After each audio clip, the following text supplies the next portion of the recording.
Hi friends, welcome back to my channel. நம்ம இன்னைக்கு சேனல்ல ஒரு ரெசிபி தான் பார்க்க போறோம். எண்ணெய் கத்திரிக்காய் குழம்பு எப்படி பண்ணதுன்னு பார்க்கலாம். இந்த கிரேவி பார்த்தீங்கன்னா பயங்கர டேஸ்டா இருக்கும். இதை நீங்களும் ட்ரை பண்ணி பாருங்க. அதுக்கு தேவையான பொருட்கள் ஃபர்ஸ்ட் பார்க்கலாம். ஃபர்ஸ்ட் ஸ்டெப் பார்த்தீங்கன்னா சீரகம், கருவேப்பிலை, தேங்காய், வெங்காயம், மிளகு. இதை எல்லாத்தையும் பார்த்தீங்கன்னா ஒரு மண் சட்டியில் போட்டு நல்லா ஆயில் ஊற்றி வதக்கிக்கோங்க. கூடவே பச்சை மிளகா ப்ளஸ் குழம்பு மிளகாத்தூள் இது எல்லாத்தையும் சேர்த்து நல்லா ஆயிலில் நல்லா வதக்கி அதை எடுத்து மிக்சியில் அரைச்சி வச்சுக்கணும். நான் இப்போ செய்யக்கூடிய அளவு பார்த்திங்கன்னா 3 பேருக்கான அளவு தான் நான் செஞ்சுருக்கேன். உங்களோட ஃபேமிலி மெம்பர்ஸை பொறுத்து நான் சொல்லக்கூடிய பொருட்களை எவ்வளோ நீங்கள் எடுத்துக்கணுமோ அதை மாதிரி நீங்கள் எடுத்துக்கலாம். நான் மெஷர்மெண்ட் எதுவும் சொல்லலை. இப்போ பார்த்தீங்கன்னா கத்திரிக்காயை நல்லா இதை மாதிரி கட் பண்ணிக்கோங்க. 4 கீறி அதை நல்லா வாஷ் பண்ணிவிட்டு இந்த மசாலா அரைச்சிருக்கோம் இல்லைங்களா, அதை அந்த கத்திரிக்காய்க்குள்ளே நல்லா ஸ்டஃப் பண்ணி வச்சுருங்க. இப்படி எல்லா கத்திரிக்காயிலையும் நான் வச்சுட்டேன். அடுத்தது புளி. இதுக்கு பழைய புளியாக இருந்துச்சுன்னா ரொம்ப நல்லாயிருக்கும் கிரேவி.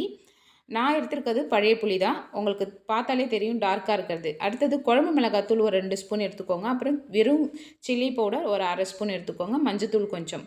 இதை எல்லாத்தையும் சேர்த்து நல்லா மிக்ஸ் பண்ணிவிட்டு மிக்சியில் இருக்கக்கூடிய அந்த அரைச்ச மசாலா இருக்குது இல்லைங்களா, மீதமானது அதையும் சேர்த்து இந்த புளியோட கரைச்சி ரெடியாக வச்சுக்கோங்க. அதுக்கப்புறமா திரும்பவும் மண் சட்டியில் கொஞ்சமாக ஆயில் ஊற்றிட்டு தேவையான அளவுக்கு அதில் நீங்கள் ஸ்டஃப் பண்ணி வச்சுருக்க கத்திரிக்காய் இருக்குது இல்லைங்களா, அதை போட்டு நல்லா வதக்கிக்கோங்க. இந்த ஆயிலே நல்லா கத்திரிக்காய் வதங்கிட்டு அந்த கலர் சேஞ்சஸ் ஆகணும், அந்த பச்சை ஸ்மெல்லும் போகணும். அந்த மாதிரி வதக்கிட்டு அதை எடுத்து வச்சுக்கோங்க பிளேட்டில். திரும்ப அதே மண் சட்டியில் தேவையான அளவுக்கு ஆயில் எடுத்துக்கோங்க. நான் எடுத்துருக்க ஆயில் பார்த்திங்கன்னா நல்லெண்ணெய் தான் எடுத்திருக்கேன். நீங்களும் அதை மாதிரியே செய்யுங்க. அதில் சீரகம், வெந்தயம் இதை நல்லா போட்டு வதக்குங்க. அதுக்கப்புறமா வெங்காயம் கட் பண்ணி போட்டுக்கோங்க. பச்சை மிளகா, கருவேப்பிலை, பூண்டு இது எல்லாத்தையும் போட்டு நல்லா அந்த ஆயிலில் வதக்கிட்டு அந்த பச்சை ஸ்மெல்லாம் போகிற மாதிரி வதக்கிக்கோங்க. அகைன் தக்காளி தேவையான அளவுக்கு போட்டு அதையும் வதக்கிக்கோங்க. இதெல்லாம் நல்லா வதங்கினதுக்கு அப்புறமா நீங்கள் ஆல்ரெடி ஃப்ரை பண்ண கத்திரிக்காயும் சேர்த்து இதில் நல்லா போட்டு வதக்கிக்கோங்க. இதுலேயும் ஆயிலில் நல்லா கொஞ்சம் நல்லா வதங்கினதுக்கு அப்புறமா நீங்கள் ஆல்ரெடி மசாலா மிக்ஸ் பண்ணி வச்சுருப்பீங்க புளிக்கரைசலில், அதை எடுத்து ஊற்றிக்கோங்க. ஊற்றிட்டு மூடி போட்டு கொஞ்சம் நேரம் அப்படியே வேக விடுங்க. அந்த எண்ணெய் பிரிஞ்சு வரணும். குழம்பு நல்லா திக்காக மேலே எண்ணெய் ஸ்ப்ரெட் ஆகிட்டு இருக்கணும் செப்ரேட்டாக. அதை மாதிரி வர ஸ்டேஜி வரைக்கும் நீங்கள் குழம்பை கொதிக்க விடுங்க. அதுக்கப்புறமா கேஸ் ஆஃப் பண்ணிவிடுங்க. சர்விங் பவுலுக்கு மாற்றிட்டு நீங்கள் சாப்பிட வேண்டியதான். இப்போ பார்த்தீங்கன்னா நல்லா சுட சுட ஒயிட் ரைஸில் இந்த கிரேவியை நான் போட்டு போய் சாப்பிட போகிறேன். கூட அப்பளம் பொரிச்சது வச்சுருக்கேன் சைட் டிஷ்ஷாக. அவ்வளோதான். இந்த கிரேவி நீங்கள் பார்த்தீங்கனாலே தெரியும் எவ்வளோ கலர்ஃபுல்லாகவும் எவ்வளோ அரோமாவும் டேஸ்ட்டாக இருக்குன்றது. இதை நான் சாப்பிட்டு பார்த்தப்போ எனக்கு ரொம்ப ரொம்ப பிடிச்சிருந்துச்சு. அதனால தான் இது ஒரு வீடியோவாக நான் போஸ்ட் பண்ணலான்னு சொல்லிட்டு நான் போட்டிருக்கேன்.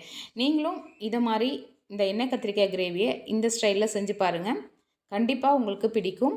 உங்கள் வீட்டில் கத்திரிக்காய் சாப்பிடாதவங்க கூட இந்த குழம்பை திரும்ப திரும்ப கேட்டு செய்ய சொல்லி சாப்பிடுவாங்க. அந்த அளவுக்கு டேஸ்ட்டாக இருக்கும். இந்த கத்திரிக்காய் பார்த்திங்கன்னா 2 டைம்ஸ் நல்லா ஆயிலில் வதக்கியிருக்கோம் இல்லைங்களா, அப்படியே நெய் மாதிரி இருக்கும். அப்படியே கையில் எடுத்தாலே கரைஞ்சிடும். நம்ம வாய்க்குள்ளே போட்டால் அப்படியே கரைஞ்சி உள்ளே போய்டும். அந்தளவுக்கு சாஃப்டாக இருந்தது. அந்த மசாலாலாம் சேர்த்து ஃபைனலாக எண்ணெய் கத்திரிக்காய் கிரேவி ரெடி ஆகிடுச்சு. இப்படி தான் இருக்குது பாருங்கள். செமையாக இருந்தது. கண்டிப்பாக நீங்களும் செஞ்சு பாருங்கள் ஃப்ரெண்ட்ஸ். செஞ்சுட்டு எப்படி இருக்குன்றத கமெண்ட் செக்ஷனில் தெரியப்படுத்துங்க.